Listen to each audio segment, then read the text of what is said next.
Hi Earth Angels! Kamusta? Welcome back to Pinay Angel Tarot. This reading is a love message for no specific sign. General love reading, kaya maaaring mag-resonate o hindi. Pero pag nag-resonate, comment nyo para alam ko. Kamusta kayo guys? Comment present para alam kong nanonood kayo. Tingnan natin ang mga energies connected sa'yo sa love life mo. So, ito yung side ng babae. Ito yung side ng lalaki. Okay? At okay, tingnan natin. Reach consensus. Listen to a song you like very much.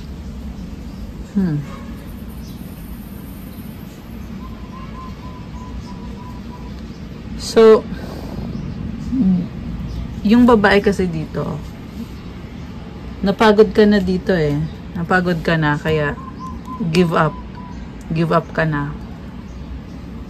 And at the same time, there's a certain mystery sa connection ninyo. Or you, maybe someone na mysterious ka, malakas ang intuition mo. And I'm hearing na binaliwala. Parang feeling mo dito, binaliwala ka ng person mo. So, you are someone na talagang binigay mo ng buo yung pagmamahal mo sa taong yan. Pero, parang feeling mo, hindi ka naman pinakinggan. And then, ito namang person mo, new beginning. Gusto niya magsimula kayo ulit. Cycling around the mountains. So, may mga good memories kayo dito na naaalala nitong taong to at binabalikan niya or gusto niyang balikan. Pinag-aaralan ka ng taong to eh. Ayan, merong libro. Yung nga lang yung relationship niyo, may influence ng mga tao sa paligid niya. So, kung ano yung sinasabi ng mga taong kasama niya or mga kaibigan niya or kung sino man yan, family, this can be anyone, na mas pinili niyang pakinggan yung ibang tao kesa sa'yo.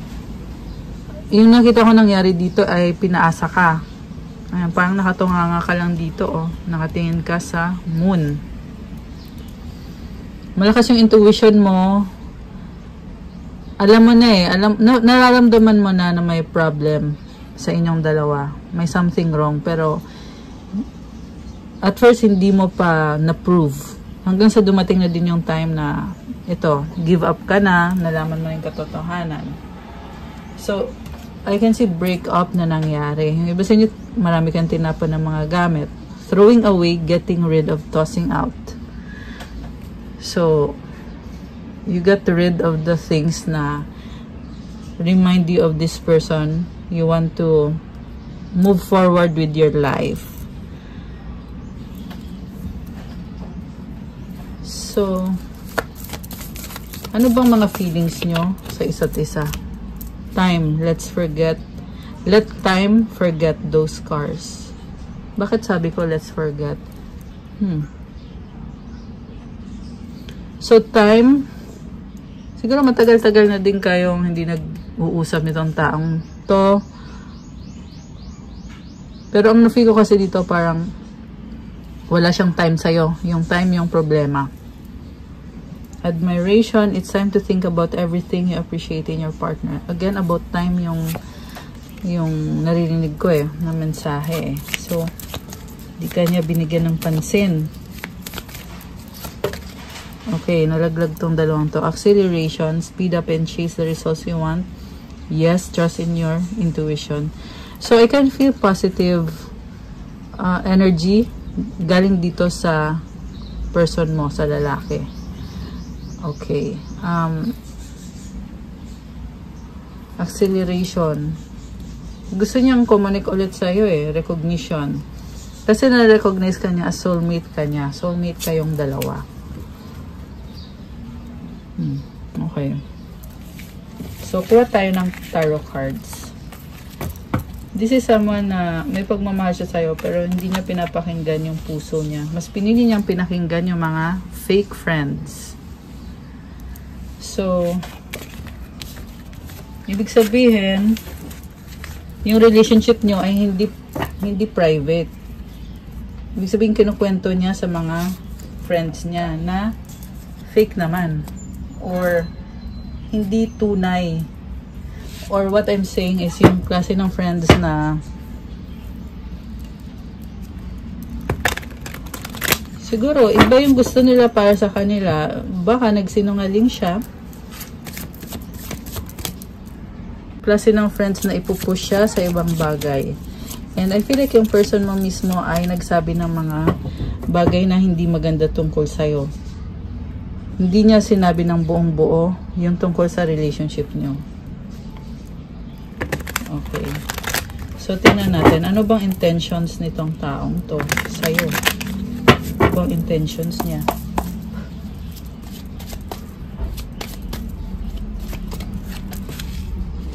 King of Pentacles. Sasaktan siya. Crossed by the 3 of Swords, 5 of Swords at the top of the deck, bottom of the deck, 9 of Wands, 4 of Pentacles sa recent past, 2 of Swords sa near future, Page of Swords, the Sun, the Hierophant, 3 of Wands. Gusto mo lumabas din ng isang to eh. Sa bottom of the deck, we have 5 of Cups. Matindi yung panghihinayang niya dito. Nakikita niya na unti-unti nalalaglag. Unti-unti nawawala ka na sa buhay niya. At hinayaan lang niya. Hindi naman siya gumalaw eh. This person let things slip away. Let things happen. Lungkot-lungkutan yung nakikita ko dito eh. So, also, sobra siyang nag-iingat. Ayaw niya kasi na 1, 2, 3 angel numbers on the screen now. Parang ayaw niyang masira kung ano na yung nasira na sa inyo. Ayaw niya na lalo pang magka-problema. Kaya pinili niya na manahimik na lang. Pero habang nananahimik siya, nakikita niya na the relationship is falling apart. At doon na nagsisink in sa kanya na wala na to, tapos na to. Ito ngayon ramdam niya yung kawalan. 5 of Pentacles. And mind you, inisip niya na gusto niyang baguhin to. Kaso lang nasa point na siya ngayon na mas nagiging challenging lalo kung anong meron kayo. Kasi nga, nakita niya how things fell apart for the two of you. And ngayon, tingnan mo, nakatingala naman siya dito. Parang niisip niya, sana mag-workout pa to. Sana may chance pa. May chance pa to. Parang siya pa yung nagiging optimistic dito eh. Na kung totoo sin wala na to eh, natapon na eh. Pero siya, nagiging optimistic pa rin siya. The Moon. Oh my gosh. Sobrang intense ng emosyon niya. Tingnan mo yung moon oh, full moon. So, this person is being called to do something. Pero nag-internalize siya eh. More on nakafocus siya sa inner world niya. Sa emosyon niya. Oh wow, breakthrough, Ace of Swords. So yung pag-iisip-isip niya, nagkakaroon naman ng mga kasagutan. Knight of Cups. At yung kasagutan na nakikita ko dito is that nare-realize niya na gusto ka niya, mahal ka niya, gusto ka niya makasama, pero hindi madali. 2 of Pentacles. Meron tong inaayos sa buhay niya. Juggling.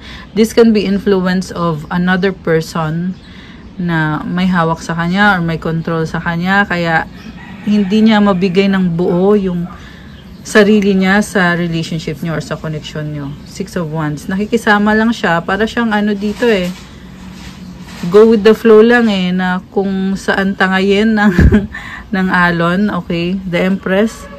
I can see this person falling in love with you, although ang lumabas dito ay na-backstab ka niya. Yun yung kinakatakot niya, or ayaw niyang harapin, or hindi niya kayang harapin, the fact na you were stabbed in the back.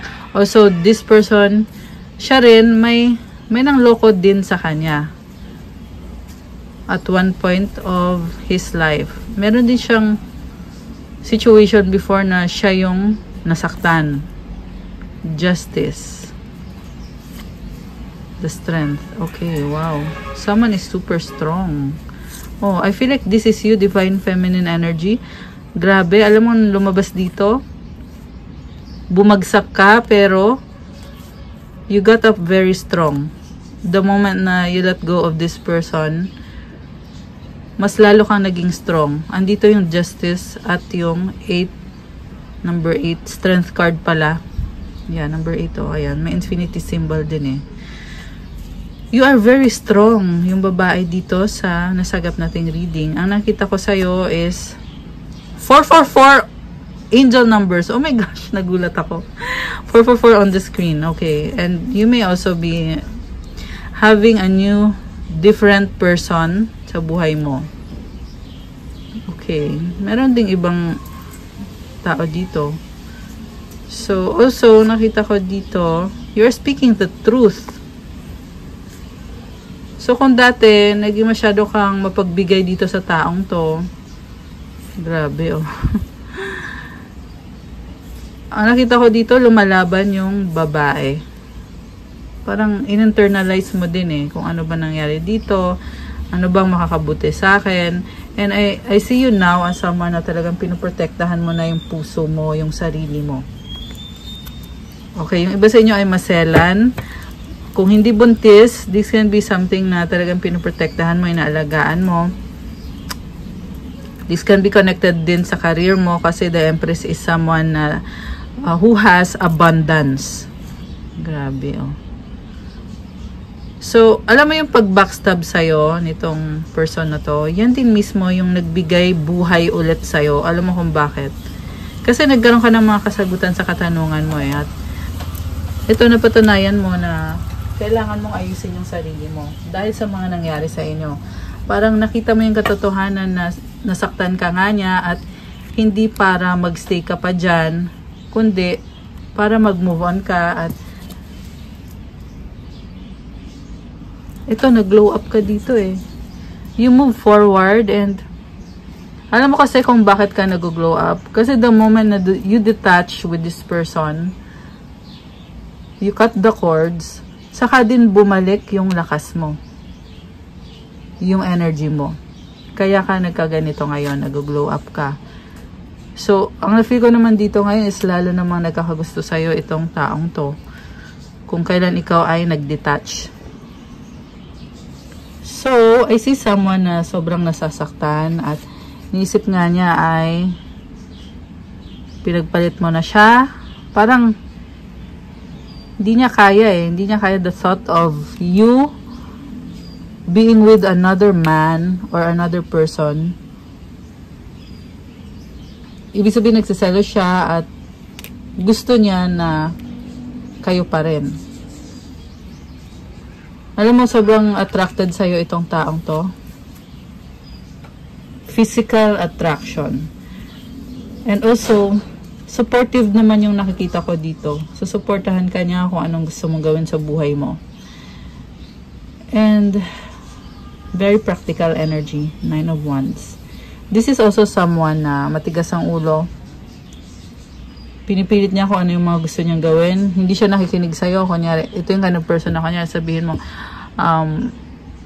wag kang umalis or wag kang magpunta doon. Tapos, yung kabaliktaran yung gagawin niya. Ganun yung nakikita kong ugali ng taong to. So, matigas ang ulo niya. Ibig sabihin, ayaw niya na parang i-restrict siya. Hindi naman sa controlling ka, but gusto lang niya talagang patunayan sa sarili niya na siya yung laging tama. So, egoistic yung nakita kong taong kadil mo. And, yeah, dun kayo nagkakaproblema eh. So, kasi sa isang relationship dapat may harmony kayo, 'di ba? Ngayon, kung hindi kayo nagkakasundo, so, isipin mo pa yon. 5 of Swords. Ngayon, iniisip niya dito na kung mag-reach out siya sa'yo, mapipilitan siyang magbago. Mapipilitan siyang mag-adjust sa'yo. Which is yan yung hindi niya ginawa. 4 of Pentacles. Alam mo, nung bago mo nakilala tong taong to, ano siya eh, focus siya sa sarili niya eh. Tapos nakilala mo siya, nagkagusto siya sa'yo. May problem lang sa kanya, and the problem is, mabagal siya magdesisyon. So, nakita ko dito yung fear. Ayaw niyang masaktan.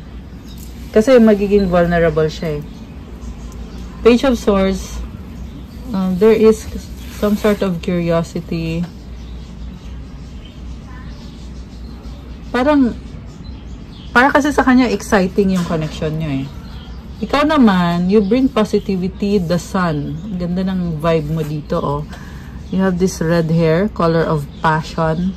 You are someone who bring healing, positivity, good vibes. Talagang sinishare mo sa kanya yung happiness, yung appreciation ng life, appreciation ng mundo. You bring light, you bring clarity to the situation. Ayan, maliwanag, 'di ba? So, you are also someone who yung kapag may problem, merong solusyon. Ayan. Hierophant. So, sa totoo lang nakita ko, committed naman itong connection na to eh. Kahit sabihin na natin na things are not not so well. But nakita ko dito yung spiritual connection with this Hierophant card. Okay, gusto kong i-clarify yan. How spiritual is this connection? Eight of Swords. Nakatrap eh. May responsibility siya. Ten of Cups. Oo, mahal ka niya, pero nakatrap siya. Pwedeng trap sa family or isang situation na hindi siya makaalis. Yung iba sa inyo ay nasa third party situation kayo. Pero, something that you need to know about this person is that mahal ka niya. At yung kasing nakikita ko dito is on the soul level. Ikaw yung nakikita niya as the one para sa kanya. And then yung lumabas na third party situation dito, ang nakita ko kasi situation na hindi siya makaalis. Na parang kinokontrol siya. Pero sa isip lang niya yun. Ayan, Eight of Swords. Sa isip lang niya yun na nakatrap siya. Dahil pwede naman siyang umalis. May desisyon naman or pwede namang magdesisyon. Okay? Yun lang talaga yung iniisip niya sa kung anumang dahilan. So, the outcome is 3 of Wands with the 9 of Pentacles. Pinipili mo maging single. Samantala itong person na to ay gusto kang i-pursue. Ikaw naman, I can see you exploring your other options and enjoying your life being single. Also, nakita ko dito, mataas ang standards mo eh. So, na-feel ko dito, nung nakilala mo tong taong to, hindi ka interesado sa relationship. Hindi ka interesado. Page of Wands. Eight of Cups. Ayan. Ang focus mo kasi is yung sarili mo, self-love. Ayan. And then, nung nakilala mo siya, sinubukan mo naman. Pero hindi madali sa'yo yun ah. Hindi ka talaga interesado nung nakilala mo siya. Pero, in-enjoy mo eh. Queen of Cups. Parang kumbaga, andyan na yan, hindi ka man interesado, pero sige, subukan natin yung isang relationship kung okay ba. Two of Cups. Ayan, minahal niya naman ang isa't isa. So, siguro, na-realize mo din dito na, ayan, ito na nga, oh, Nine of Cups. Parang, sa total nakita ko dito, hinihintay mo na lang eh, na maging official or yung mag-propose siya sa'yo. Tignan mo to, bride to eh. So, hindi ka interesado nung nakilala mo siya. Tapos, nung nagkaroon kayo ng relationship, minahal mo siya ng totoo. Soulmate kayo. Ramdam mo yon. Two of Cups. At, naging masaya ka dito, parang hinihintay mo na lang yung proposal. Ayan. Pero, parang hindi sumasang-ayon eh. Ito, Page of Pentacles. Kasi hindi naman para yung babae yung manghingi ng proposal. Yan yung nakikita ko dito. Okay, pero ano bang nangyari? Hindi nag-workout eh. Emperor. So, you are very independent and strong. Strength. Nagtiis ka. So, parang you took charge of the relationship. Ten of Pentacles. Money. Lots of money. Na-burden ka dito, oh, 10 of Wands. Samantala, yung nakita kong nangyari naman sa person mo ay na-burden naman siya sa ibang sitwasyon at hindi sa connection mo. Yun yung nakakalungkot na part. The Lovers. Death. Oh my gosh. So, napakagandang relasyon pero sinira ng third party. Grabe. May cheating na nangyari dito. Connected sa finances. Yung naging third party dito ay connected sa finances. So, siguro, yeah, either magkasama sila sa trabaho or yung finances nila ay combined. Baka may common children sila. Ito na sana kayo eh. Okay na sana eh. 'Di ba? The Lovers. Pero bumaliktad siya eh. Nag-death. Bigla. So, ibig sabihin, nung una ikaw yung minahal. Tapos, bumaliktad. Sa iba niya binigay yung pagmamahal niya. Instead na sa'yo, kasi okay na sana eh. Kasi umokay ka na eh, 'di ba? Na okay, sige. Kasi at first ayaw mo, 'di ba? Tapos umokay ka. Tapos siya naman to, kung kailan na parang a lot of time has passed. Pero instead na sa'yo siya mapunta, ay sa iba pa siya napunta. Okay, Page of Cups. Energy ng bata. Ayan, merong anak. Or, yeah, dahil sa bata, baka nagkaanak siya sa iba.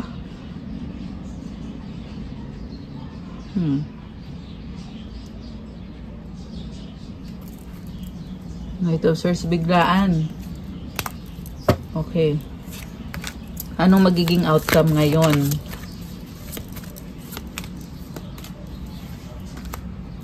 Four of Wands. King of Swords. Gusto niyang bumalik sa'yo. Iniisip niya.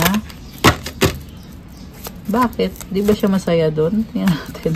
Bakit siya babalik sa'yo? Kasi, gusto niya mag-try ulit, pero magulo yung mundo nitong taong to ngayon. Maraming tao dito. Ayan. So, this is someone na hoping, wishing, pero parang wala naman siyang magagawa. Yeah, kasi ito, siya din yung naglalagay ng restriction sa sarili niya. Na feeling niya ay nakatrap siya. Oh, wow. Ace of Cups in the universe. Oh my gosh. Alam mo, sinasabi sa akin dito, the universe is helping this person to transform, to move to a new level. Yeah, hindi ko naman sinasabi yan para paasahin ka. Pero sinasabi ko lang yung lumabas dito. Ibig sabihin, kung hindi man kayo magkabalikan nitong taong to, ay nakita ko nangyayari is merong pagbabago sa kanya. Okay. Yung iba sa inyo, ikaw din to na may glow up. Kasi nga sabi ko nga kanina, may glow up yung babae dito. Okay, Magician is someone who is a manifestor dahil nakikita niya sa ibang anggulo yung sitwasyon. Ang ganda ng cards na to. Ayan o, Ace, dalawang Ace and the Universe. Grabe. Alam mo, gusto niya talagang i-pursue yung connection niyo kasi na-realize niya dito na gusto niya i-rebuild. Gusto niya i-build ulit. Yan yung nakikita ko, guys. Okay? So, that was a good outcome na hindi natin in-expect. So, anong sasabihin sa'yo nitong taong to na gusto mag-rebuild?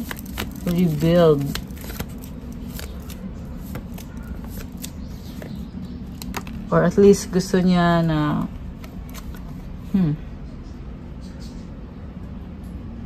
gusto niyang kumonek ulit sa'yo or makipag-usap sa'yo. I want to hold you in my arms. See? Strong yung attraction dito, guys.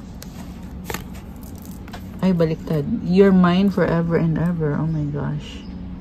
Parang ramdam ko dito, naka-flip kasi siya eh. Na hoping siya na magkaayos kayo. Do you miss me the way I miss you? Anong angel numbers para sa'yo? Okay, sa person mo muna ako at tayo ng angel numbers sa person mo.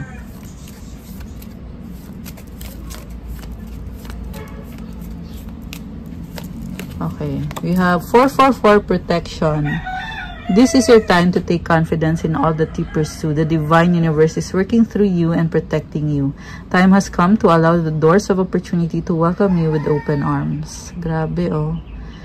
So, yeah, confidence yung advice sa kanya. Merong protection galing kay universe. And I really strongly feel na supported ni universe tong person na to. Okay, so you can claim this for your person. Comment, claim protection. Comment, the universe has my back. Affirmation, I feel the loving care of the divine protecting me. I allow myself to pursue growth and opportunity. Nice. So, yeah, I still feel na hindi pa tapos sa'yo itong taong to. Tignan natin yung mensahe para sa'yo naman. Mensahe para sa ating mga lovely viewers from the universe. 000 guidance. You have full support of the divine. The guidance you are seeking is here and your life is moving in the right direction. This is the start of a new beginning. Oh my gosh, where one cycle ends, a new begins. Affirmation, I trust in the magic of new beginnings. I feel the support and guidance that is all around me. Grabe.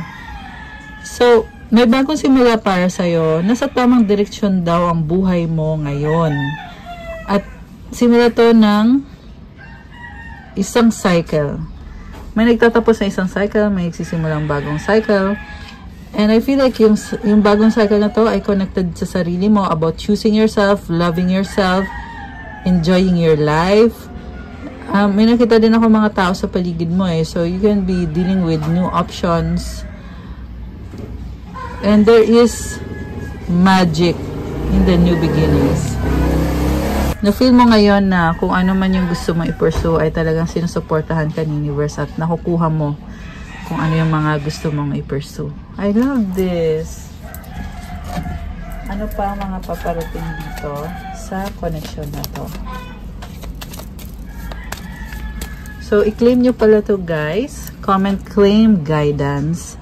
And comment, I claim the support of the divine. I trust in the magic of new beginnings. I feel the support and guidance that is all around me. Grabe, supported ka. Liar. Okay. Challenges. Give it time. So, kung nagsinungaling man sa'yo tong taong to, siguro nga, maraming beses ka nga niyang naloko. At kailangan ng decision making, kailangan ng healing. Give it time. I feel like you're not waiting on anything. You're just letting things happen. Kasi dito sa card na give it time, maliit pa yung halaman dito eh, seedling pa lang. So, kumbaga, you're not rushing anything. And nakafocus ka naman din sa sarili mo. Parang ngayon, parang feel mo lang talaga eh, yung sakit. Pero not to say naman na you're intentionally suffering, di ba? Kumbaga, you are accepting kung ano yung nangyari. Kung niloko ka, and tinatanggap mo yon. Kung hindi nag-work out yung relationship nyo, tinatanggap mo yon. Kasi challenge yan eh, di ba? And you're just letting things happen. Whatever happens, will happen. So, sabi nga dito, let things flow. Kasi merong divine timing. So, i-claim nyo yan, guys. Comment.